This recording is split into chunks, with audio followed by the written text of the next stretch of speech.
দর্শক সবাইকে আমন্ত্রণ জানাচ্ছি নিউজ 24 এর আয়োজনে জনতন্ত্র গণতন্ত্র অনুষ্ঠানে। আপনারা জানেন যে আমরা এই অনুষ্ঠানের মাধ্যমে সাম্প্রতিক সময়ে ঘটে যাওয়া এবং দিনভর ঘটে যাওয়া বিভিন্ন বিষয় নিয়ে আলাপ আলোচনা করে থাকি, অতিথিদের বিশ্লেষণ তুলে ধরার চেষ্টা করি। আপনারা জানেন আজ সারাদিনের মূল বিষয় ছিল জঙ্গি আস্তানার সন্ধান পাওয়া এবং জঙ্গি নিহতের ঘটনা ঘটেছে রাজধানীর দক্ষিণখানে একটি বাসায় জঙ্গি আস্তানার সন্ধানে পুলিশ অভিযান এবং 2 জন জঙ্গি নিহতের ঘটনা ঘটেছে এবং 4 জন জঙ্গির আত্মসমর্পণের ঘটনা ঘটেছে। আমরা এই বিষয়গুলো নিয়ে আলোকপাত করতে চাই, একই সঙ্গে বৈশ্বিক জঙ্গিবাদ বিষয়গুলো নিয়ে আমরা বিশ্লেষণ তুলে ধরতে চাই আজকের এই আয়োজনের মধ্য দিয়ে। অতিথিদের সঙ্গে পরিচয় করে দিতে চাই। আমার বামে আছেন এয়ার কমোডোর অবসরপ্রাপ্ত ইশফাক এলাহি চৌধুরী, যিনি নিরাপত্তা বিশ্লেষক। মেজর জিল্লুর রহমান রয়েছেন একেবারে সর্ববামে আছেন, যিনিও নিরাপত্তা বিশ্লেষক। একেবারে মাঝে উপস্থিত রয়েছেন অধ্যাপক জিয়া রহমান, যিনি অপরাধ বিজ্ঞান বিভাগের ঢাকা বিশ্ববিদ্যালয়ের চেয়ারম্যান হিসেবে কাজ করছেন। একটু আমরা আলোচনা শুরু করতে চাই, আজকে দিনের ঘটনা নিয়ে আলোচনা শুরু করতে চাই। আমরা দেখতে পাচ্ছি যে জঙ্গিবাদ নির্মূলের কথা বলা হচ্ছে, চেষ্টা হচ্ছে, আইন শৃঙ্খলা রক্ষাকারী বাহিনী চেষ্টা করছে, কিন্তু একটা বিষয় উদ্বেগ ছড়াচ্ছে কিনা যে একের পর এক জঙ্গি আস্তানার সন্ধান পাওয়া যাচ্ছে এবং আজকের যে ঘটনাবিদ দেখলেন কিভাবে মূল্যায়ন করবেন? কতটা এটা কি ভয় ভীতি ছড়াচ্ছে নাকি স্বস্তি দিচ্ছে? না, জঙ্গিবাদটা আমরা যেটা বারবার বলেছি যে এটা কোনো অ্যানাউন্সমেন্ট করে শুরুও হবে না আর অ্যানাউন্সমেন্ট করে এটা শেষও হবে না। এটা বিশ্বব্যাপী, আপনি নিজেই বললেন যে এটা বিশ্বব্যাপী এখন সব থেকে বড় বলা যায় শান্তির যে সংকট বা বিশ্ব নিরাপত্তার যে বিরাট প্রশ্ন, সেটা হচ্ছে জঙ্গিবাদ, বিশেষ করে যে ইসলামী জঙ্গিবাদ যেটা, এবং সেটা সারা বিশ্বের একমাত্র দক্ষিণ আমেরিকায় এখন পর্যন্ত কোনো ঘটনা ঘটেনি, কিন্তু এই মুহূর্তে ইউরোপ, এশিয়ার এক বিরাট অংশ এবং এমনকি অস্ট্রেলিয়া গত পরশু একটা ঘটনা ঘটেছে। তো বাংলাদেশেও এটা আজকে প্রায় 2 যুগ 3 যুগ হয়ে যাচ্ছে এটা হবে। তো যেটা সুখবর যে 2-1টি ঘটনা ছাড়া আমাদের অধিকাংশ ক্ষেত্রে আমাদের আইন শৃঙ্খলা রক্ষাকারী বাহিনী, তারা যেটাকে আমরা মিলিটারিতে প্রিএমটিভ বলি, যে ঘটনা ঘটার আগেই তারা স্টেপ নিয়েছে।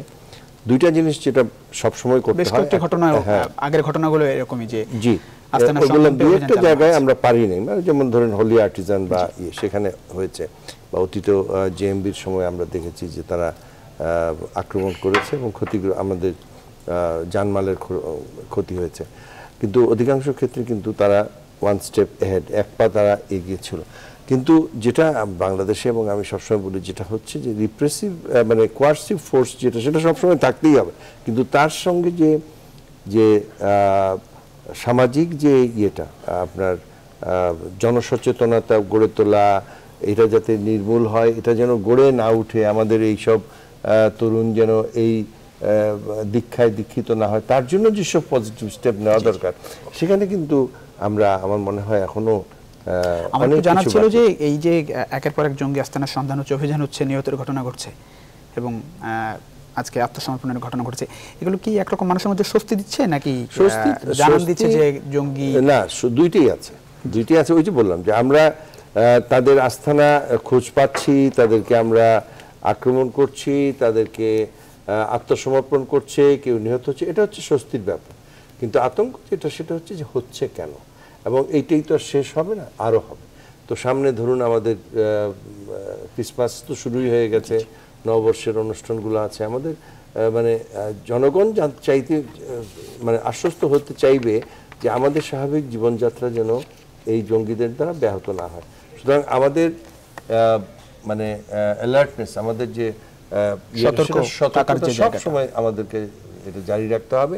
এবং এই আস্তানাগুলো কেন গড়ে উঠছে, যেমন ধরুন আজকেও যেটা বলা হলো যে মুসা নামে এক জঙ্গি, সে যার জন্য আসলে উদ্দেশ্যটা ছিল, সে পালিয়ে গেল, সেটা একটা ফ্যাক্টর। আবার দেখুন যে মেয়েদেরকে ব্যবহার করা হচ্ছে, মেয়ে জঙ্গি এখন পরিবারে জড়িত, বিশ্বব্যাপী আপনি দেখেছেন পাকিস্তানে বাচ্চাদেরকে ইউজ করা হচ্ছে, মেয়েদেরকে ইউজ করা হচ্ছে সুইসাইড বম্বার হিসেবে। নাইজেরিয়াতে আপনি দেখেছেন, সিরিয়াতে বাবা তার এই কয়েকদিন আগে বাবা তার 11 বছর এবং 9 বছরের 2টা মেয়েকে জঙ্গি পাঠিয়ে দিচ্ছে বাবা পিছনে। না, এই যে ঘটনাগুলো দেখলাম সহ একটা মা যখন আসে, এগুলো সাংঘাতিকভাবে আমি মনে করি যে আমরা একটু অধ্যাপক জিয়াউর রহমান আপনার কাছে আজকের ঘটনার একটু বিশ্লেষণ জানতে চাই, পর্যবেক্ষণ জানতে চাই, কিভাবে দেখছেন আজকের অভিযান এবং একটা সফলতা বলা যায়।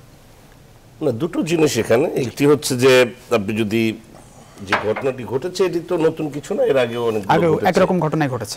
তো এই জায়গাটা দুটি যে বিষয় আমার কাছে বিশ্লেষণ করার মতো মনে হয় সেটি হচ্ছে, একটি হচ্ছে যে আমাদের আইন শৃঙ্খলা বাহিনীর যথেষ্ট দুর্বলতা আছে, তাদের রিসোর্সের দুর্বলতা আছে, তাদের ট্রেনিংয়ের দুর্বলতা আছে, তাদের মাইন্ডসেটের দুর্বলতা আছে, তাদের অর্গানাইজেশনের দুর্বলতা আছে। এরপরেও কিন্তু তারা মানে যেভাবে একের পর এক এ ধরনের সফল অভিযান সফল হচ্ছে, আমি মনে করি সেটি অত্যন্ত একটি ভালো দিক। কিন্তু এটাতে মানে একেবারে উৎসাহিত হওয়ার কিছু নাই যে এর মাধ্যমে, কিন্তু আমি বলছি যে আমাদের এই ফোর্সের যথেষ্ট কৃতিত্ব তারা দাবি করতে পারেন, কারণ তারা এগুলো ধারাবাহিকভাবেই করছেন। এবং এই বিষয়ে একাধিকবার কথাও হয়েছে যে এদেরকে মেরে ফেলার মধ্য দিয়ে কি আসলে কোনো কিছু ফল আসবে কিনা, সেটাও কিন্তু আসলে পার্শিয়ালি যে সত্য না সেটা কিন্তু আমাদের আইন শৃঙ্খলা বাহিনী প্রমাণ করছে, কারণ তাদের কাছে ইনফরমেশন আছে বলেই কোন কোন জায়গায় আগে থেকে ইনফরমেশন পেয়ে তারপরে যাচ্ছে, এবং কোন কোন জায়গায় হয়তো কাউকে মেরে ফেলতে বাধ্য হচ্ছে। কিন্তু পাশাপাশি কিন্তু এই যে দেখেন আজকে বলা হচ্ছে যে এখানে যারা আগে মারা গেছে এই ধরনের জঙ্গি পরিবারের সদস্যরা এখানে, আলটিমেটলি আইন শৃঙ্খলা বাহিনী এ ধরনের কাজের সাথে, বিশেষ করে আমাদের যে কাউন্টার টেরোরিজম ইউনিট যেটা, সেটাকে আমি মনে করি তাদের একটা সফলতা। এটা হচ্ছে একটা দিক। আর যে আরেকটা দিক যেটা আমি মনে করি যে সোশিওলজিক্যালি আমাদের এখানে আমরা বারবার বলছি যে আমরা একটা ট্রানজিশনাল ফেসের মধ্যে আছি, ট্রান্সফরমেশনের, মানে আমাদের পরিবর্তন, সামাজিক পরিবর্তনের। এখন এই জায়গাটায় আপনি দেখবেন যে এইসব ঘটনার মধ্য দিয়ে কিন্তু আমাদের কিছু কিছু জায়গায় অ্যালার্ট হওয়ার আছে। যেমন এই যে বাড়িওয়ালা ভাড়াটিয়া, আপনি খেয়াল করে দেখবেন যে আমাদের ওয়েস্টের মতো, আপনি ওয়েস্টে যদি যান, বাইরে বিদেশে যে কোনো জায়গায় মডার্ন কান্ট্রিগুলোতে আপনাকে বাসা ভাড়া নেওয়ার সাথে সাথে আপনার কিন্তু বিশাল একটা আপনার একটা চুক্তিতে যেতে হয় এবং আপনার সমস্ত ইনফরমেশন সেখানে দিতে হয়। এই যে এই প্রসেসটা একটা ল্যাকিং, যেটা ইশফাক আলী চৌধুরী সাহেব বলেছেন যে সামাজিক যে দিকটি, বা ডেফিনেটলি এটা সামাজিক এখনো তো এরকম মানে ঢাকা শহরেও এরকম প্রক্রিয়া শুরু হয়েছে। আমি সেটাই বলছি, কিন্তু এখনো যে কিছু লুফলস আছে, মানে এই জায়গাগুলো, মানে এক আইন শৃঙ্খলা বাহিনী আপনাকে সবকিছু করে দিবে এটা মনে করার কোনো কারণ নেই। অর্থাৎ এইটা বিস্তার নানাভাবে হচ্ছে, এর মোটিভেশন র্যাডিক্যালাইজেশন প্রসেস, এটার মধ্যে সোসাইটির ফ্যামিলি, কিনশিপ, নেটওয়ার্ক, আত্মীয় স্বজন, পিয়ার গ্রুপ, এরকম বিভিন্ন জিনিসের কমিউনিটি লেভেলে যে ইডিওলজিতে বিশ্বাস করি, সবকিছু মিলে কিন্তু এটার বুস্ট আপ হচ্ছে। শুধুমাত্র একটু মেজর জিল্লুর রহমান আপনার কাছে একটু জানতে চাই, জিয়া রহমান যেটি বলছিলেন যে বিস্তৃতির যে জায়গাটা, সচেতনতার জায়গায় বিস্তৃতি হচ্ছে, কিন্তু যেটা হচ্ছে যে মানে ভাড়াটিয়ারা ভাড়া নিচ্ছে, থাকছে, আশপাশের লোকজন একেবারে জানতে পারছে না যে এরা জঙ্গি। বিস্তৃতি সম্পর্কে একটু জানতে চাই, এসব ঘটনার মধ্য দিয়ে আসলে কি জানান দিচ্ছে? বিস্তৃতি সম্পর্কে জানতে গেলে আপনাকে উৎস জানতে হবে আগে। জি, সেই উৎস জায়গাটা দেখেন, আমরা আগে 4টা গ্রুপে মেইনলি এদের সোর্সগুলো দেখতাম, পলিটিক্যাল, সোশ্যাল, রিলিজিয়াস, আর একটা হতো ডিপ্রোভাইজেশন, এইগুলাকে মেইনলি আমরা দেখতাম। এখন এর সাথে অনেক কিছু যুক্ত হয়ে গেছে, যেমন একটা দেশের পলিসি অন্য কাউকে যদি এফেক্ট করে, সেটাও কিন্তু একটা সোর্স হয়ে দাঁড়িয়েছে। এরকম করে এখন এর প্যারামিটারটা অনেক বর্ধিত হয়েছে। তো সেই জায়গা থেকে জিয়া ভাই যেটা বলেছেন যে আমাদের আইন শৃঙ্খলা রক্ষাকারী বাহিনী যারা, তারা হ্যাঁ আগে থেকে ইনিশিয়েটিভ নিচ্ছে, তথ্য পাচ্ছে, ধরছে, এমনকি অনেক উন্নত দেশের চাইতেও ভালো কিছু করছে, দ্যাটস গুড। কিন্তু এখানে যে প্রশ্নটা আসছে যে আমরা কি সংশয় প্রকাশ করছি নাকি আমরা স্বস্তি প্রকাশ করছি? সংশয় আছে, স্বস্তি আছে, এর মধ্যে আবার যে ইনফরমেশনগুলো আসছে সেটার ব্যাপারেও অনেকের ভিতরে এখনো কিছুটা দ্বিধা থাকে যে কতটুকু ফিল্টারিং করা, নাকি 100% ঘটনাটা এরকম, এমন আলোচনা বাইরে হয়। তো এটার জন্য যেটা উনি বললেন, একটা প্রশিক্ষণ দরকার, প্রশিক্ষিত একটা বাহিনী দরকার যারা স্পেশালাইজড হবে এটাকে ডিল করা। এখন আমরা একের ভিতরে 10, অর্থাৎ এক পুলিশ দিয়ে দুনিয়ার সবই আমরা করাতে চাই, সেই জায়গায় আমাদের একটা লিমিটেশন আছে, এর সাথে রিসোর্সের লিমিটেশন আছে, এর সাথে আমাদের সোশ্যাল কতগুলো ডিসঅর্ডার আছে, বৈষম্য আছে, বঞ্চনা আছে, দারিদ্রতা আছে, অশিক্ষা আছে, এগুলো তো ফ্যাক্টরস, আমাদের তো সব জায়গায় সীমাবদ্ধতা আছে, রাইট। এখন সেই জায়গাগুলা সোশ্যালি প্যাসিভ আপনাকে মেজাজ নিতে হবে। অ্যাক্টিভ মেজাজ নিয়ে এই সমস্ত কখনো এলিমিনেট পৃথিবীর কেউ করতে পারে নাই। সেটা কি, একদিকে যেমন আইন শৃঙ্খলা রক্ষা বাহিনী যা করছে, স্ট্রংলি তাদের এটা করতে হবে, পেট্রোলিং করতে হবে এবং মনিটরিং করতে হবে, পাশাপাশি তাদেরকে সমাজে রিহ্যাবিলিটেট করতে হবে, তাদেরকে কর্মের সুযোগ দিতে হবে, সঠিক পথে আসার জন্য। আমি যেটা জানতে চাইছিলাম মেজর জিল্লুর রহমান, যেটা জানতে চাই যে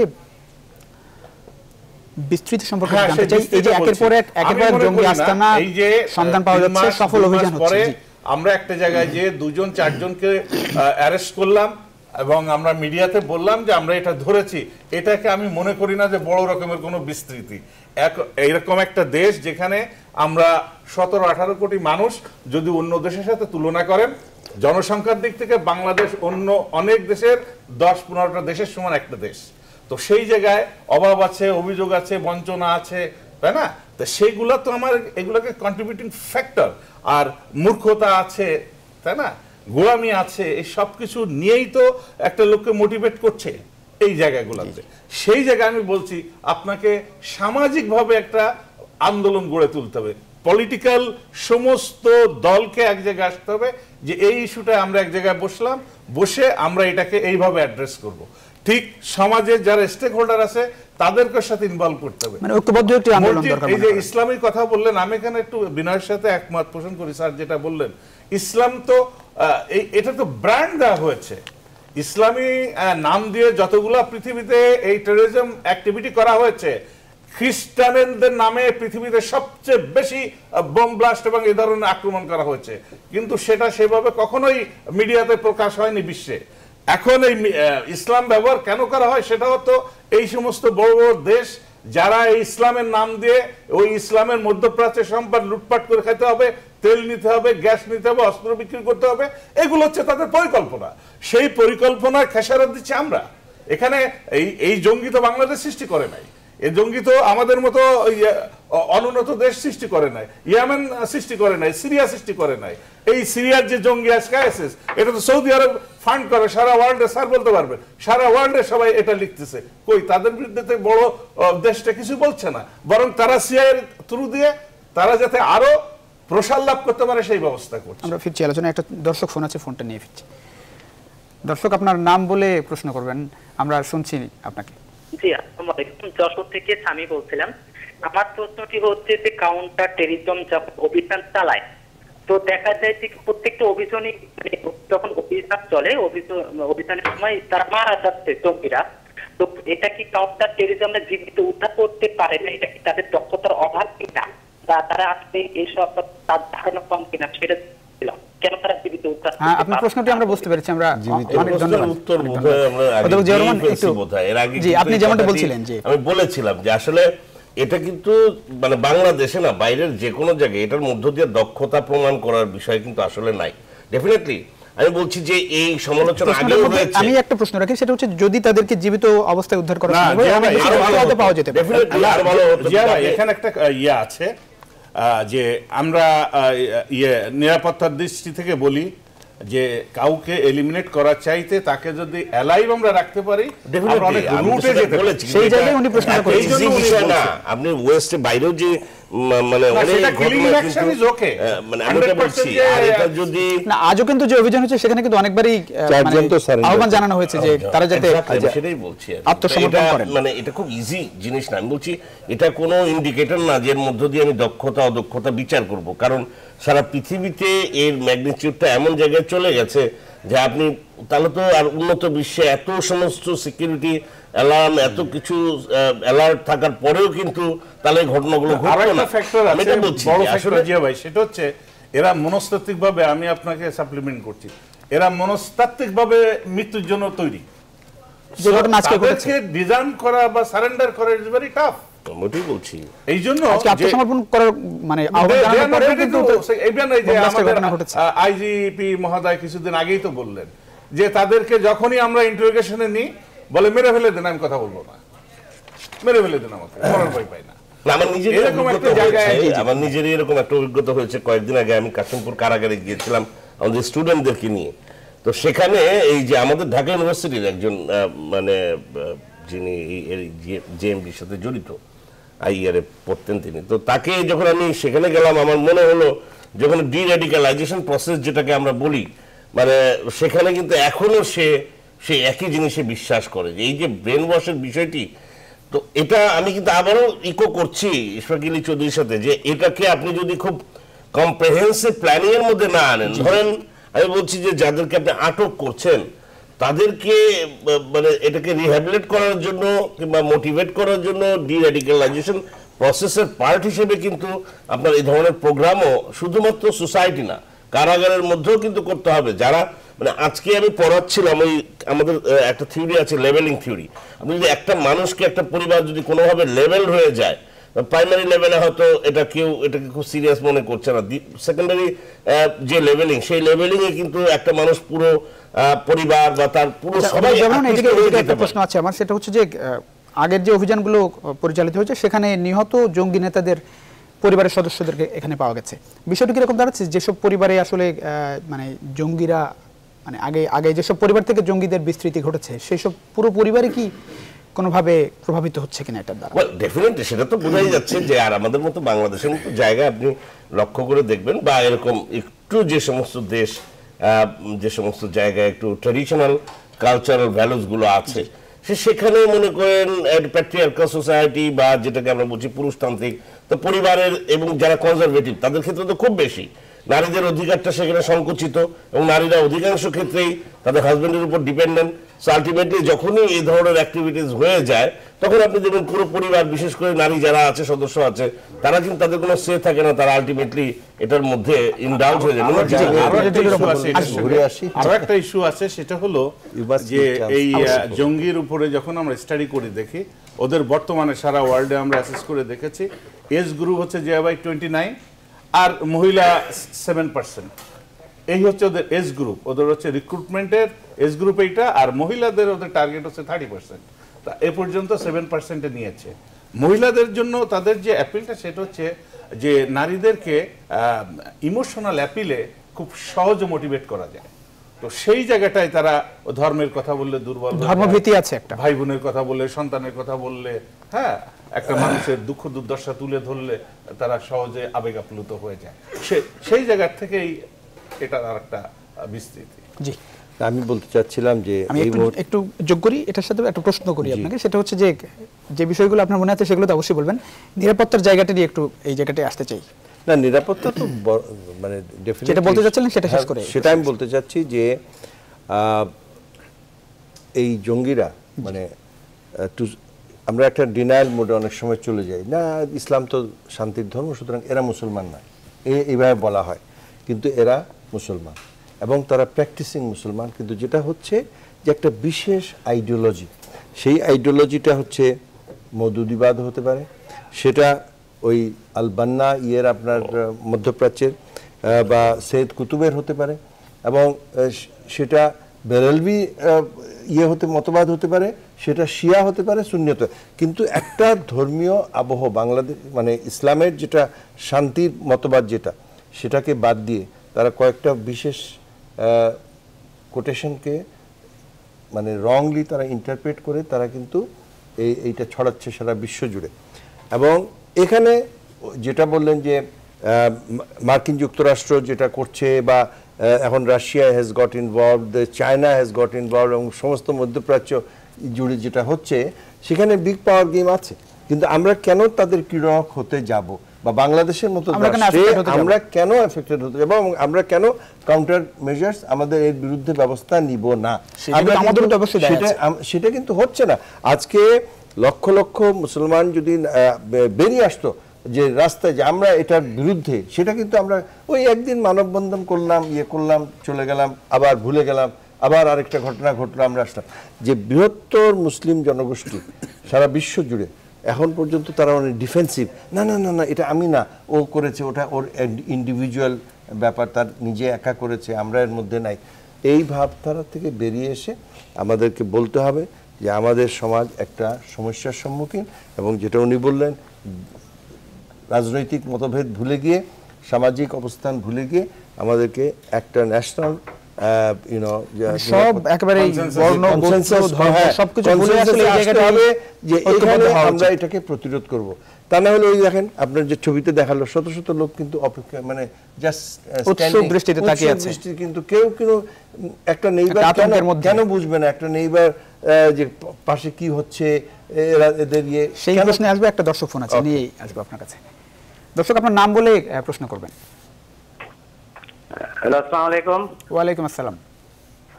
আপনার নাম বলে প্রশ্ন করবেন। আমি জাহাঙ্গীর মোহাম্মদ চট্টগ্রাম ফটিকছড়ি থেকে বলছি। জি জি জি, আমার প্রশ্নটা হচ্ছে এই যে জঙ্গিবাদ, বিশেষ করে আমরা শুরু থেকে দেখছি আমাদের দেশে মূলত এটা একটু টেকনিক্যালি ওই মাদ্রাসার ছাত্রদের দিকে ডাইভার্ট করা হয়েছিল। আসলে এই যাবৎ যত জঙ্গি ধরা পড়েছে এগুলা সব প্রাইভেট বিশ্ববিদ্যালয় থেকে এরা এই জঙ্গিরা সৃষ্টি হয়েছে। আমার যেটা প্রশ্ন হচ্ছে যে নিরাপত্তা, এখন কি এটা কৌশলে মাদ্রাসার দিকে ঠেলে দেওয়া হচ্ছে যাতে প্রাইভেট বিশ্ববিদ্যালয় বা বিভিন্ন আমরা বুঝতে পেরেছি আপনার প্রশ্ন, আমরা বুঝতে পেরেছি, আমরা এই বিষয়ে নিয়ে আলোচনা করব। যে আপনি নিশ্চয়ই প্রশ্নটা শুনেছেন। না, এই ব্র্যান্ডিংটাই ভুল। প্রাইভেট বিশ্ববিদ্যালয়কেও ব্র্যান্ডিং করা উচিত না, মাদ্রাসাকেও ব্র্যান্ডিং করা উচিত না, পাবলিক বিষয়। আমরা দেখেছি যে ঢাকা বিশ্ববিদ্যালয়ের মতো নামি দামি বিশ্ববিদ্যালয় থেকে এসে তারা বরঞ্চ লিডারশিপ রোলে গেছে। তো প্রাইভেট বিশ্ববিদ্যালয়ে যদি আপনি ইংরেজি মিডিয়ামের কথা ধরেন, যদি সেনা কর্মকর্তাদের সেখানেও আসছে। এবং আমি বলেছিলাম যে ইংলিশ মিডিয়াম যে বাংলাদেশে যে ধরনের চর্চা হয় এবং একইভাবে মাদ্রাসায়, সেখানে বাংলাদেশের সংস্কৃতি, বাংলাদেশের আবহ, বাংলাদেশের যে ইতিহাস, এখান থেকে যদি একটা ছাত্র বা একটা ছেলে বা মেয়ে যদি বিচ্যুত হয়ে যায়, তখন তাকে ইনফ্লুয়েন্স করা সহজ এই একটা নতুন কোনো আইডিয়া দিয়ে।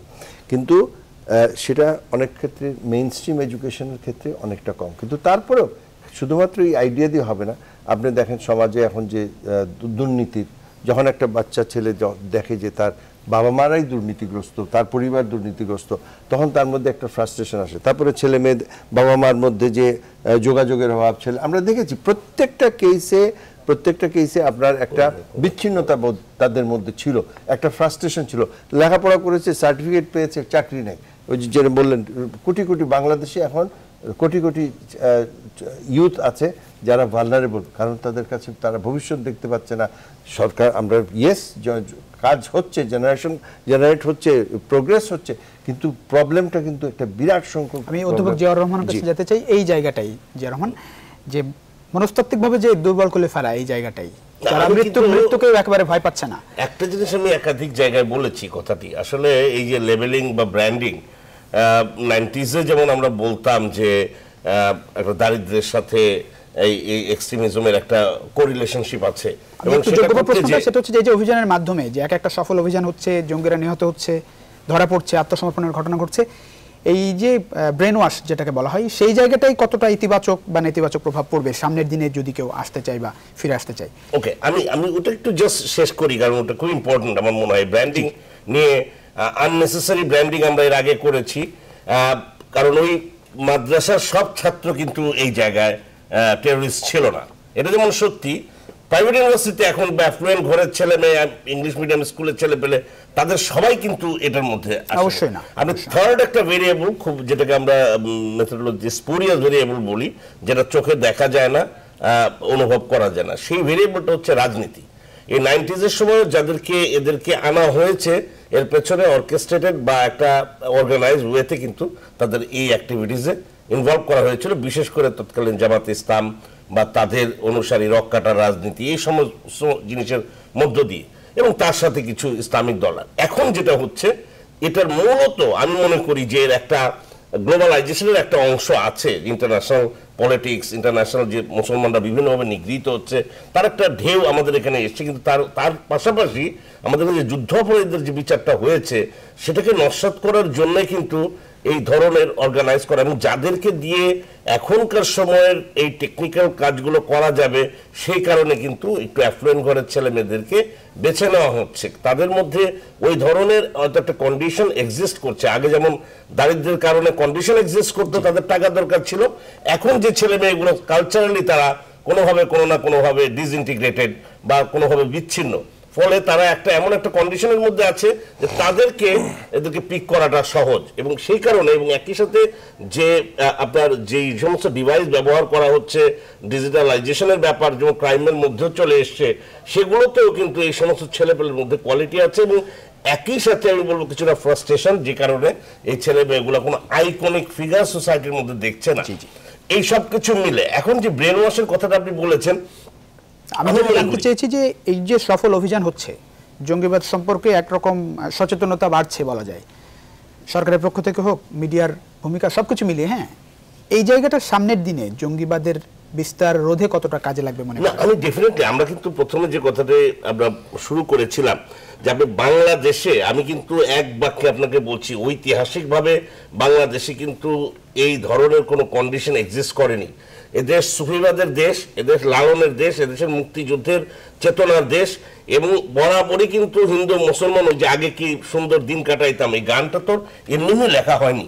তো আলটিমেটলি এখানে কিন্তু এই কন্ডিশন যেটাই করা হচ্ছে তার মূলত অর্কেস্ট্রেটেড, মানে একটা আর্টিফিশিয়ালি এ ধরনের অবস্থাটা তৈরি করা হচ্ছে।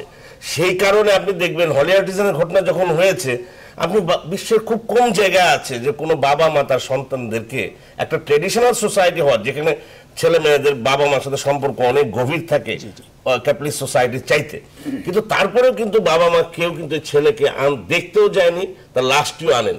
এবং তারপর পর সারা বাংলাদেশে আপনি দেখবেন যেভাবে এটার বিরুদ্ধে সবাই সমস্ত পেশা শ্রেণী কিংবা সবাই মিলে, তো এইটাই হচ্ছে আপনার সবচেয়ে বড় এসেন্স। আর এর সাথে আপনি যদি এটাকে, উনি যেটা প্রথমেই বলেছেন, আপনি যদি এটাকে ওই জায়গায় না নিয়ে যান, মানে সোসাইটি কমিউনিটি লেভেলের মধ্যে যদি আপনি না নিয়ে যান, ডেফিনেটলি এই জিনিসটা চলতেই থাকবে। সেই কারণে আপনাকে ওই যে স্কুল লেভেলে মানে কাউন্সিলিং থেকে শুরু করে, লুক আফটার করার থেকে শুরু করে, কমিউনিটি লেভেলে বিভিন্ন এঙ্গেজমেন্ট, যেটাকে আমরা বলছি বন্ডিং, অ্যাটাচমেন্ট, এই সমস্ত জিনিস যাতে ছেলে মেয়েরা কোনোভাবে এই সমস্ত প্রসেস, এটাকেই আমরা বলছি ডিরেডিক্যালাইজেশন প্রসেস, বা আমরা যাই বলি ডিসকোর্স বলি, ন্যারেটিভ বলি, আমরা এই জিনিসগুলো তৈরি করতে হলে আপনার এই সোসাইটির ভেতর থেকে, মানে এই পরিবার থেকে, এখান থেকে কাজ করলেই কিন্তু আপনার ব্রেন ওয়াশের বিষয়টি আর ওই কন্ডিশনটা এক্সিস্ট করবে না। মেজর জিল্লুর রহমান, আপনার কাছে একটু আসতে চাই, একটা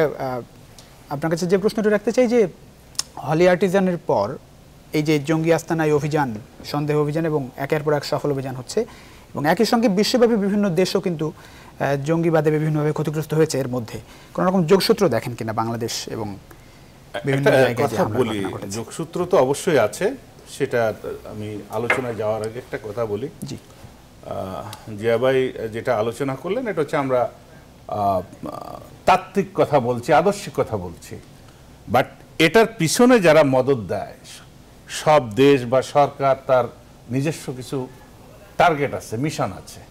সেটা কেমন? ধরুন আজকে আমরা বলি যে মার্কিন যুক্তরাষ্ট্র একাই যদি ইচ্ছা করে যে এটা আমি সারা পৃথিবীতে বন্ধ করে ফেলে দিব, এটা ভেরি ওয়েল পসিবল। এখন বন্ধ করলে তার কি লাভ কি লস? এখন বন্ধ করলে একা চাইলে কি সম্ভব? কেন সম্ভব সেটাই বলছি। দেখেন কত একটা পার্সপেক্টিভ, আমি বলি সেটা কি, যে আমি তাহলে এটা বন্ধ করলে আমার অস্ত্র বিক্রি বন্ধ হবে, আমি এটা বন্ধ করলে আমার বিভিন্ন জায়গায় যে সেনাবাহিনী আছে, এই লক্ষ লক্ষ, এই ন্যাটোর ৩-৪ লক্ষ সেনাবাহিনী ছিল জার্মানি, ওখান থেকে এনে এই যে ইরাকে এবং এই মিডল ইস্টে ঢুকিয়েছে, এদেরকে কি দেশে যে চাকরি দিতে পারবে? পারবে না। আচ্ছা, তারপরে কি হবে? এইটা যদি বন্ধ করি, তখন দেশের ভিতরেই একটা প্রেশার ফিল করবে গভর্নমেন্ট যে এত বড় সেনাবাহিনী আমার দরকারটা কি, কাটছাট করো। এতগুলো লোকের কি বললেই চাকরি ছাড়ানো যাবে? সো এই আরো কতগুলো ইস্যু আছে প্রতিটি গভর্নমেন্টের কাছে। ঠিক একইভাবে সে যে কোনো দেশ, যে আমি এই জঙ্গি জঙ্গি খেলাটা যদি আমি রাখতে পারি, তাহলে আমি জনগণকে বুঝাইতে পারি, দেখো আমি জঙ্গি ভালো সাহায্য করি বিদায় তোমরা আমাকে অনন্তকাল ধরে সমর্থন দাও। এটাও একটা ট্যাকটিক্স থাকতে পারে যে করো। এইটা কি তাত্ত্বিক? আপনাদের আলোচনাটা কি বেশি তাত্ত্বিক না? না না, বলেন আমি এইটা কিভাবে মতামত দিচ্ছেন? আমি বলছি, হ্যাঁ, এই যে আমরা যেটা বলছি যে জিয়া ভাই যেটা বললেন যে এটা হলে সবচেয়ে ভালো, সেটা আমি করব কি করব না সেটা তো আমার লাভ লস আমি দেখছি। সেই জায়গায় আমি বলছি যে এই বড় দেশগুলো যদি তারা চিন্তা করে যে আমি অ্যাকচুয়ালি এগুলা করব না, তাহলে তাদের ক্ষতি, এই জন্য তারা এগুলা জিয়েই রাখে। এই জায়গাটা আমি বারবার বলছি, কখনো ওই ইসলামিক নাম দিতে পারে, কখনো ওই রিজিওনাল টেররিস্টের নাম দিতে পারে, সেটা ভিন্ন কথা। কিন্তু মূল কথা হচ্ছে তার জাতীয় স্বার্থটা কিভাবে রক্ষা করবে সেখানেই থাকে। হ্যাঁ, এখন বলছেন যে লিঙ্কটা কি, যেটা উনি বলেছেন এই ডিজিটাল যুগে ওই ইন্টারনেট খুললে কোন দেশে কি ঘটনা হচ্ছে এই প্রসঙ্গে আসবো। আমাদের হাতে আইন শৃঙ্খলা দিতে পারবেন না। যেমন 60 70s এ আপনি মার্ক্সবাদ লেনিনবাদে অনেক যুবক উৎসাহিত হতো, একেবারে সব গরিব। মেজর জিল্লুর রহমান, আপনার কাছে ফিরবো আমরা। আমাদের হাতে স্বরাষ্ট্রমন্ত্রী আসাদুজ্জামান খান কামাল এবং আইন শৃঙ্খলা রক্ষাকারী বাহিনীর ঊর্ধ্বতন কর্মকর্তাদের বক্তব্য আছে, আমরা একটু দেখে আসতে চাই তারা আজকের অভিযান সম্পর্কে কি বলেছেন। দর্শক, দেখে আসবো স্বরাষ্ট্রমন্ত্রী এবং আইন শৃঙ্খলা রক্ষাকারী বাহিনীর ঊর্ধ্বতন কর্মকর্তারা কি বলেছেন আজকের দিনের বক্তব্য দেখে আসতে চাই অভিযান সম্পর্কে। জঙ্গি বিরোধী অভিযানে নিহত হয়েছিলেন মেজর অবসরপ্রাপ্ত জাহিদ, তার স্ত্রী এবং তার মেয়ে, এবং একজন জঙ্গি যে পলাতক রয়েছে মুসা, তার স্ত্রী এবং তার মেয়ে, এই চারজন আমাদের কাছে আত্মসমর্পণ করেছে। আত্মসমর্পণকালে একটি পিস্তল এবং 6 রাউন্ড গুলি তারা আমাদের কাছে জমা দিয়েছে, এবং তাদের কাছে আরও এক্সপ্লোসিভ ছিল, সেই এক্সপ্লোসিভগুলো তারা আমাদের কাছে জমা দিয়েছে। এক্সপ্লোসিভ বিভিন্ন জায়গায় ছড়িয়ে ছিটিয়ে আছে, এগুলো দেখা যাচ্ছে দূর থেকে। অস্ত্র পড়ে আছে সেটিও দেখা যাচ্ছে। বারবার আহ্বান জানানোর পরেও সে আত্মসমর্পণ না করে পুলিশের প্রতি গ্রেনেড এবং গুলি করতে থাকে। তো এক পর্যায়ে আমরাও তাকে কনভিন্স করতে না পেরে তার গুলির জবাবে, গ্রেনেডের জবাবে আমরাও গুলি চালাই। ওইখানে একটা গ্রেনেড এক্সপ্লোশন হয়, সেই এক্সপ্লোশনে ওই মহিলাটি ওখানেই মানে তাৎক্ষণিক মৃত্যুবরণ করে এবং তার সঙ্গে শিশুটি ভয়ানকভাবে আহত হয়। অপারেশনের মানে পরিসমাপ্তি ঘটেছে। এখন শুধু আমাদের এগুলো মানে ক্লিয়ার করাই এবং মানে কিভাবে। তো আমি যেটা শেষ আমরা আলোচনা করব, একটা ছোট্ট বিরতি নিয়ে আমরা আসছি একেবারে শেষ করে দিই।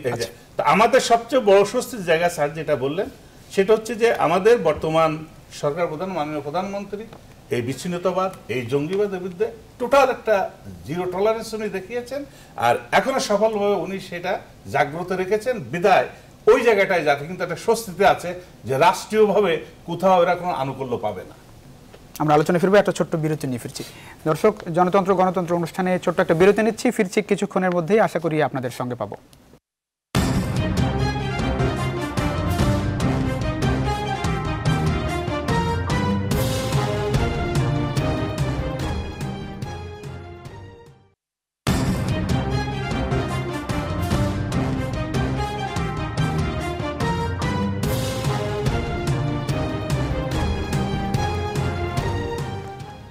দর্শক, আবারও স্বাগত জনতন্ত্র গণতন্ত্র অনুষ্ঠান। আমরা কথা বলছিলাম জঙ্গিবাদের বিস্তার নিয়ে। যে আপনার কাছে একটু আসতে চাই, যে নিরাপত্তার জায়গাটা নিয়ে একটু বলতে চাই, যে মানে ভাড়াটিয়া সেজে জঙ্গিবাদের কাজ করা কতটা সহজ, এখনকার যে অ্যাওয়ারনেস বিল্ড আপ হয়েছে সেই জায়গাটাই, এবং একটা বিষয় লক্ষণীয় যে আশপাশের লোকজন জানতে পারছে না যে এখানে জঙ্গিরা, না আশেপাশের লোক জানবে না, কারণ তারা তো তাদের প্রত্যেকটা যে অভিযান হচ্ছে সেই জায়গায় কিন্তু একই রকম ঘটনাই ঘটেছে। আপনি দেখেছেন যে প্রত্যেকবারই কিন্তু উৎসুক জনতা যে টার্গেট যেটা সেখানে আতঙ্কের মধ্যে দিয়ে সময় পার করেছে অভিযানের সময়, সেটাই সেখানে এক্সপোজ করবে, তার আগে তো তারা করবে না। নিরাপত্তা কতটা? আমি নিরাপত্তার ব্যাপারে আমি এটা বলতে চাই, যেটা জিয়া ভাই বলেছেন যে হ্যাঁ আমাদের দেশের একটা বিরাট পাবলিক অ্যাওয়ারনেস আছে, পাবলিকটা জেনারেল কিন্তু জঙ্গিবাদের বিরুদ্ধে, এবং সেটার প্রমাণই হয়েছে হলি আর্টিজানে রিজেক্ট করা। কিন্তু এই মুহূর্তে বাংলাদেশ কিন্তু আগের অতীতের থেকে অনেক বেশি সাম্প্রদায়িক, অনেক বেশি ডিভাইজিভ। তারা আমরা মানে সেই ডাক্তার বলুন, শিক্ষক বলুন, আমরা বিভিন্ন গ্রুপে বিভক্ত এবং এই যে কমিউনিটির মধ্যে মুসলমান, আপনি দেখেছেন এবার যে নাসিরনগরের ঘটনা হলো, তারপরে প্রায় প্রত্যেকটা সেকেন্ড ডেতে এক একটা করে মন্দিরে আক্রমণ হচ্ছে, এর আগে বৌদ্ধদের এখানে আক্রমণ হচ্ছে। সামনে আমি চাইবো না, বাট মানে যথেষ্ট নিরাপত্তা ব্যবস্থা আমাদেরকে নিতে হচ্ছে ক্রিসমাসের ব্যাপারে। আমার প্রশ্ন হচ্ছে, একসময় তো এই নিরাপত্তা ব্যবস্থা প্রয়োজনই ছিল না। আমরা সেই দেশ কেন যাব না যেখানে এগুলো হবে সম্পূর্ণ শান্তিপূর্ণ, এবং যেখানে এই ধরনের নিরাপত্তা ব্যবস্থা গ্রহণ করারই কোনো যৌক্তিকতা থাকবে না। সেইখানেই অভিযানের মধ্য দিয়ে আসলে সাধারণ মানুষের মধ্যে কতটা স্বস্তি আসছে, নাকি এই ধরনের জন্মাচ্ছে যে আমি বলবো যে স্বস্তি থাকলেও আশঙ্কা থেকেই যাবে, কারণ রুটস আর অনেক ডিপ রুটেড, এবং ওই রুটসগুলোকে আপরুট না করলে, আপনার শিকড়কে উচ্ছেদ না করলে আপনার এগুলোর বিস্তার বাড়তেই থাকবে। অধ্যাপক জিয়া রহমান, আপনার কাছে জানতে চাই যে আগের যে অভিযানগুলো হয়েছে সেগুলো সফল অভিযান, আগের যারা নিহত হয়েছেন জঙ্গি নেতা তাদের স্ত্রীদেরকে এখানে পাওয়া গেছে, সন্তান মারা গেছে, মানে এই জায়গাগুলোই আপনার একটু বিশ্লেষণ জানতে চাই। করণীয় সম্পর্কে একটু বলবেন, ব্রেন ওয়াশটা আসলে কিভাবে হচ্ছে, কারণ এখন তো আধুনিক যুগ, যারা বড় হচ্ছে বেড়ে উঠছে তারাও তো ব্রেন ওয়াশ ডেফিনেটলি এটি খুব একটা ইম্পর্টেন্ট জিনিস। আমি শুধু একটি জিনিস ইশফাক আলী চৌধুরী সাহেবের সাথে আমি অ্যাড করছি, এবং আমি প্রথমে যেটা বলেছিলাম যে রামুর ঘটনা যদি দেখেন, নাসিরনগরের ঘটনা যদি দেখেন, আপনি কিন্তু যদি খুবই নির্মোহভাবে দেখেন, সাধারণ মানুষের মধ্যে কিন্তু এই ধরনের সাম্প্রদায়িক চেতনাটা নাই। আপনি এলাকায় এলাকায় যে পলিটিক্যাল এলিটরা আছে তাদের রাজনৈতিক স্বার্থে কিন্তু এই মানুষগুলোকে ব্যবহার করে এটাকে এই কাজগুলো করে। তো কাজেই আমি বলবো যে আছে আমাদের এখানে ইসলামাইজেশনের যে ঢেউটা আছে সেটা মূলত যে বিশ্বায়ন প্রক্রিয়ায়, যেমন আপনি ন্যাচারালি যে হিজাবের পরিমাণ আপনি দেখবেন যে বেড়ে গেছে, সারা পৃথিবী জুড়ে এটা বেড়ে গেছে, এটা শুধু যে বাংলাদেশে বেড়েছে তা কিন্তু না। তো এটা একটা ওয়েভ, এই ওয়েভ হয়তো নানা কারণে মানুষের হয়তো এক ধরনের বিশ্বাস থেকে হোক, ফ্যাশন থেকে হোক, যে কোনো জায়গা থেকে এটা হচ্ছে। শুধুমাত্র ধর্মকে ব্যবহার করেই এটার বিস্তৃতি ঘটছে নাকি অন্য কোনো কারণ দেখেন? না, মূলত এটা আইডেন্টিটি ক্রাইসিস, যেটা 9/11 এর পরই এটা আসলে। আজকের অভিযানেও আমরা দেখেছি যে বোরকা পরা নারী নিহত হয়েছেন। বোরকা পরা নারী নিহত, এটা আবার ধর্মের যে এটা আবার কিছুটা ডিফারেন্ট, কারণ এই যারা এর সাথে যুক্ত, যেটা আপনি বললেন যে 14 বছরের ছেলে বা 9 বছরের ছেলে, এটা কিন্তু এর চাইতে আরো রেডিক্যালাইজ, মানে সাধারণভাবে আমরা সোসাইটির মধ্যে যে ইসলামাইজেশনের প্রক্রিয়াটি দেখি বা মানুষের মধ্যে ধর্মের যে এক ধরনের প্রভাবটা বেড়ে যাওয়া দেখি, তার তুলনায় এটা কিন্তু আরো বেশি অর্গানাইজ, এবং এর পেছনে একটা সুনির্দিষ্ট গোল আছে, এবং সেই গোলের মধ্যেই আপনি যে কথাটি বলেছেন যে ব্রেন ওয়াশের ব্যাপারটিও একটি পার্ট।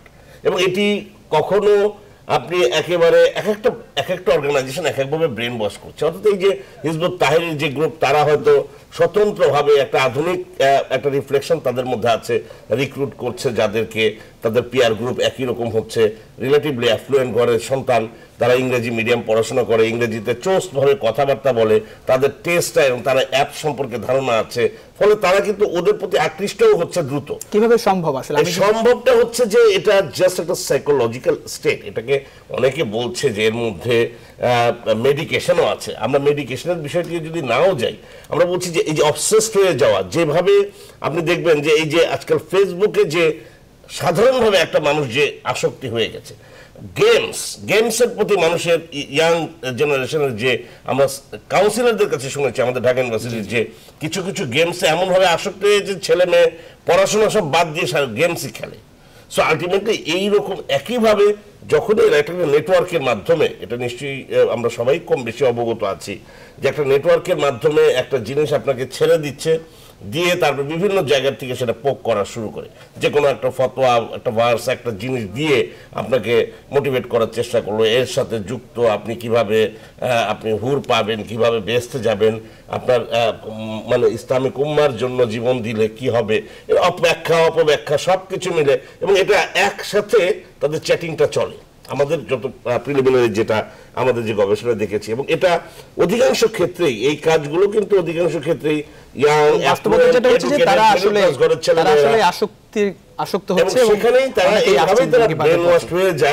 এবং আপনি দেখবেন যে সেখানেও কিছু কন্ডিশন এক্সিস্ট করছে। উনি এটা বলেছেন, আপনি দেখবেন কোথাও হতাশা আছে, ডিসইন্টিগ্রেশন আছে, সবকিছু মিলে। জিয়া রহমান যেটা বলছিলেন যে আসক্ত হচ্ছে এটার মধ্যে যারা নিহত হচ্ছে বা জঙ্গিবাদের পথে হাঁটছে, তারা মনে করছে তারা একটা মহৎ কাজ করছে, মৃত্যুর পরে তারা ডেফিনেটলি তার যদি মনস্তাত্ত্বিক জগতে সে যদি মোটিভেটেড না হয়, তাহলে এই মূল্যবান জীবনটাকে এমনি দিয়ে দিবে, সে তো দিবে না। এখন আমরা স্বাভাবিক দৃষ্টিতে দেখছি যে না, রেডিক্যালাইজেশনের জন্য এটা হলো, বা চরম একটা পন্থা অবলম্বন করার জন্য এটা হলো, সেটা আপনার আমার দৃষ্টিতে।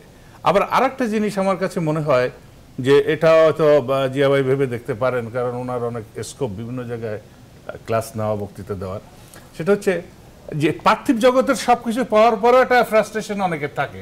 যেমন জাপানে এদের সুইসাইডাল ইয়ে বেশি, তাদের কিন্তু পার্থিব কোনো কষ্ট নাই, মৃত্যুর পরে কি তারা দেখতে যায়? হ্যাঁ, আর কিছু ভালো লাগছে না। তো এরকম যে এই পৃথিবীতে সবই পেলাম, সন্ধ্যার সময় ক্লাব নাইটে গেলাম, রঙিন সবকিছু দেখলাম, গান বাজনা করলাম, অর্থ পেলাম, ডলার পেলাম, গাড়ি বাড়ি সবই হলো। তো এখন দেখি হিজাব করে দেখি আল্লাহর পথে নাম ডেকে ওই দিকে মোটিভেট করলে মানসিক মনস্তাত্ত্বিক শান্তি পাওয়া যায় কিনা, এটাও কিন্তু একটা অ্যাডিকশন, এটা একটা মেডিটেশন। তো এই ইফেক্টটা তো থাকতে পারে। তো সেটার সাথে যে জিনিসটা আপনি প্রথমেই প্রশ্ন করেছিলেন, আমি অ্যাড করতে চাই আমাদের জাতি সবার জন্য, যে আমাদের দেশে কিন্তু ওইরকম ওয়েল অর্গানাইজড বড় ধরনের কোনো জঙ্গিবাদ এখানে মাথা তুলতে পারে না, হয়ও নাই। আর আমাদের সবচেয়ে ভালো দিকটা হচ্ছে যে আই সাপোর্ট জিয়া ভাই, যে আমরা খুব মডারেট একটা মুসলিম কান্ট্রি, আমরা ওই মৌলবাদটাতে বিশ্বাসী করি না। একটা ছোট্ট প্রশ্ন রাখি, সেটা হচ্ছে যে তো বাংলাদেশ যখন এগিয়ে যাচ্ছে, যেটা মানে এই যে একের পর এক জঙ্গি আস্তানা, জঙ্গিবাদের বিস্তার, সবকিছু মিলিয়ে বহির্বিশ্বে আসলে ভাবমূর্তিটা কোন জায়গায় এখন মনে করে? হ্যাঁ, সেটা আসছি। বহির্বিশ্বের ভাবমূর্তি, প্রথম কথা হলো যে সরকারের দৃষ্টিভঙ্গিটা তারা দেখে, তা সেই জায়গা থেকে সরকারের দৃষ্টিভঙ্গি পরিষ্কার। আপনি নিরাপত্তা নিয়ে কাজ করেন, সেই জায়গাটাই কতটা নিরাপদ বাংলাদেশ, সেই ভাবমূর্তিটা কোথায়? এই দেশে নিরাপদ, এবং গত মাসেই সমস্ত অ্যাম্বাসেডাররা বলছে যে উই ফিল সিকিউরড, আমাদের মেয়র সাহেবের সাথে বসছিল যে অনেক সিকিউরড। ওইটার চাইতে বড় জিনিস হচ্ছে সরকারের যে ইমেজ। আমাদের সরকার এটা বোঝাতে সক্ষম হয়েছেন যে কোনো রকম জঙ্গি অপতৎপরতা বিন্দুমাত্র ছাড় বাংলাদেশে নাই, এবং ঘটনা ঘটতেই পারে। এটা তো মার্কিন যুক্তরাষ্ট্র হচ্ছে, ফ্রান্সে হচ্ছে, তাই না, বেলজিয়াম হচ্ছে, সব জায়গায় হচ্ছে।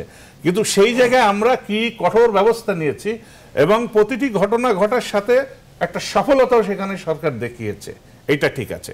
আর আরেকটা বিষয় হলো যে বর্তমান বিশ্ব চ্যালেঞ্জের ভিতরে আপনার চলতে হবে, যত উন্নতি হবে এ ধরনের ঘটনা ঘটতেই থাকবে সব দেশেই।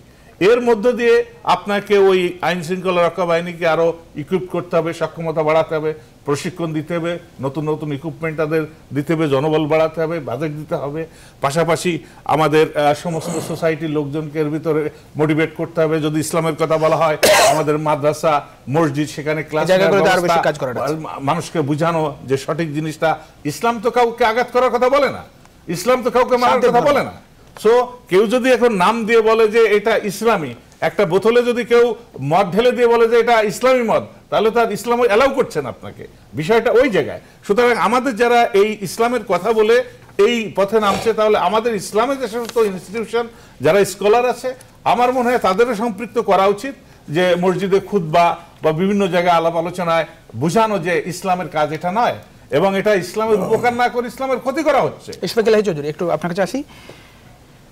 যেটি বলছিলেন যে বাংলাদেশ নিরাপদ, আপনার কাছে কি মনে হয় যে বহির্বিশ্বের যে ভাবমূর্তিটা তৈরি হয়েছিল হলি আর্টিজান হামলার পর, এখনকার অবস্থাটা? হলি আর্টিজানের আগে তো আমাদের খুবই এটা একটা আঘাত এসেছে, বুঝছেন, হলি আর্টিজান। তারপরে আমরা দেখছি একের পর জঙ্গি আস্তানার সন্ধান পাওয়া যাচ্ছে এবং অভিযান সফল হচ্ছে। যদি সফল হচ্ছে, কিন্তু যদি এই ধরনের আক্রমণ আরো হয়, তাহলে কিন্তু আবার একটা ধস নামতে পারে।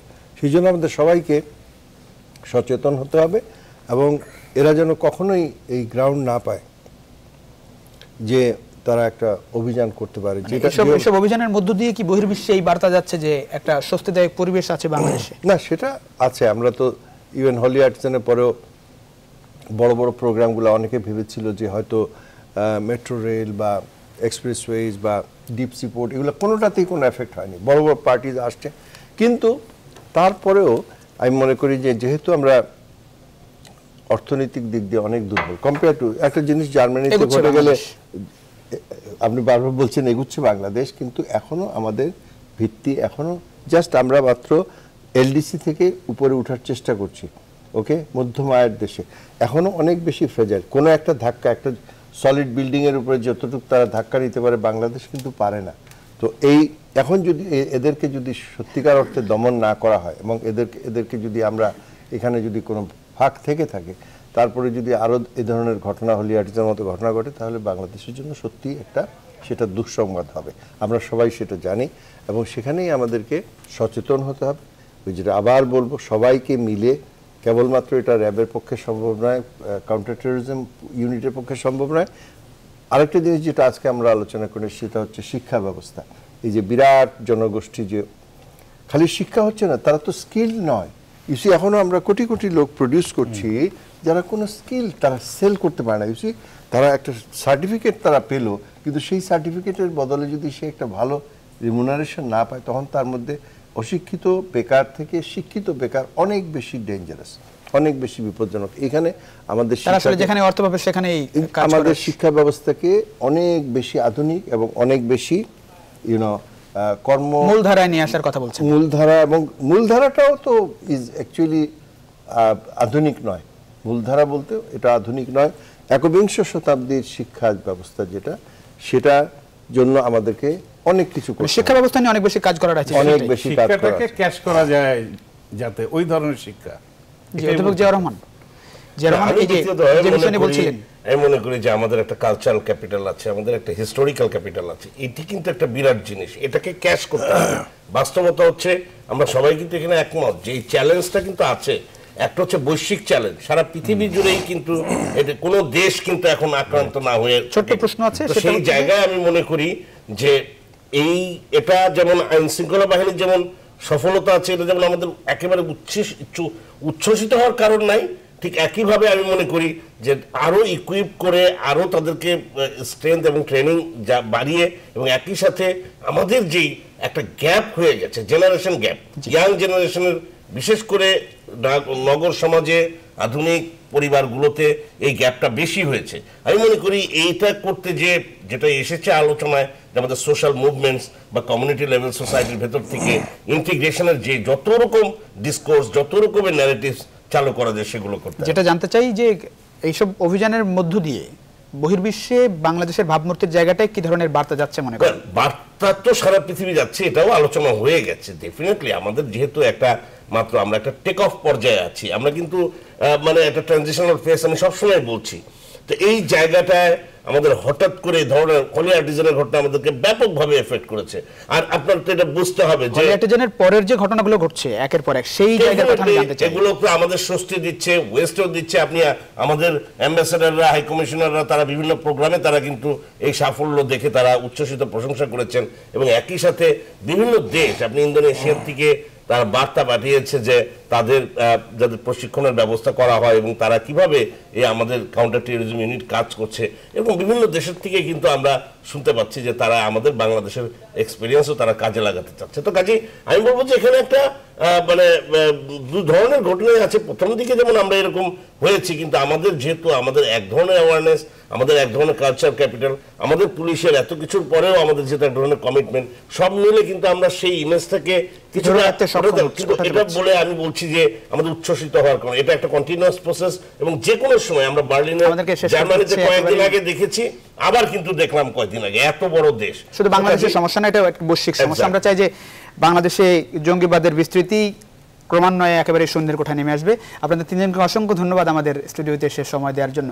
দর্শক, এই ছিল আজকের জনতন্ত্র গণতন্ত্র। সবাই ভালো থাকবেন, সুস্থ থাকবেন। আশা করি দেখা হবে আবারও অন্য কোনো দিন।